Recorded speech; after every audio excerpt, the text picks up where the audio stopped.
Good morning, everybody. So I grew up playing baseball. I started pretty young and I enjoyed it. I was a bat catcher. Seems all the Layhawks were bat catchers. I like being in the middle of the action. I like the physicality of the role, but I like the strategy as well. I like that I could see the whole field, and I loved calling the pitches.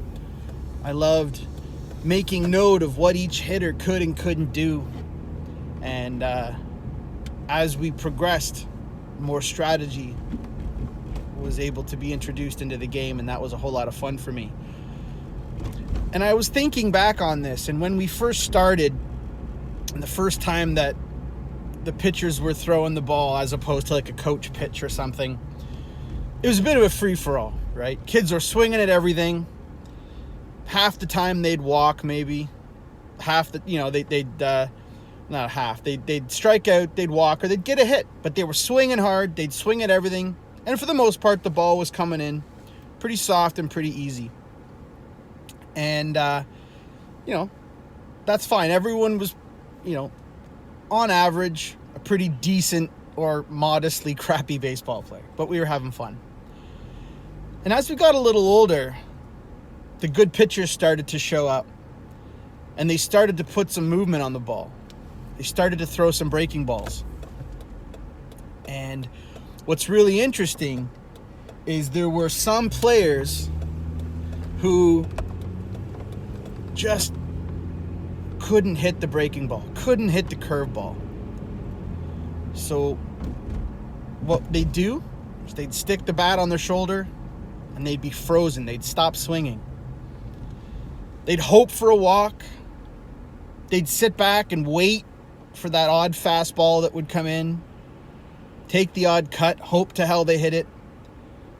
But they were watching most of those opportunities pass them by. Because there was a risk of striking out. There was a risk of looking silly. There was a new angle. The ball was coming at them from a different speed, a different height, a different break.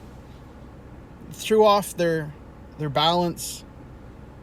And as a result, a lot of people just put the bat on their shoulder, and if not consciously, they definitely subconsciously started to give up on it.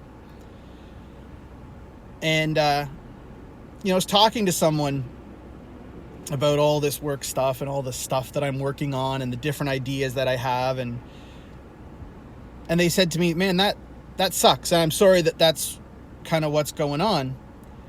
And I said, without thinking about this story, I just said, it's just a curveball. You just got to learn to hit the curve. And I've chuckled and made a mental note of myself to talk about it today, because that's that's life. I mean, jiu-jitsu has a whole lot of parallels in life, but man, so does baseball. Sometimes it's slow and boring. Moments of excitement.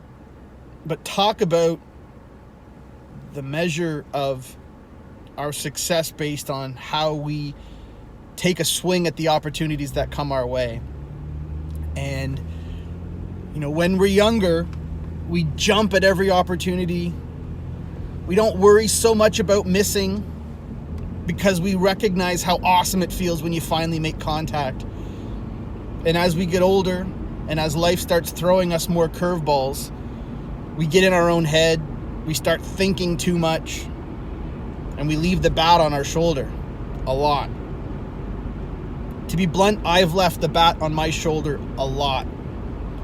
There have been a lot of really cherry pitches that have come through my wheelhouse that for one reason or another, I haven't taken a swing at them.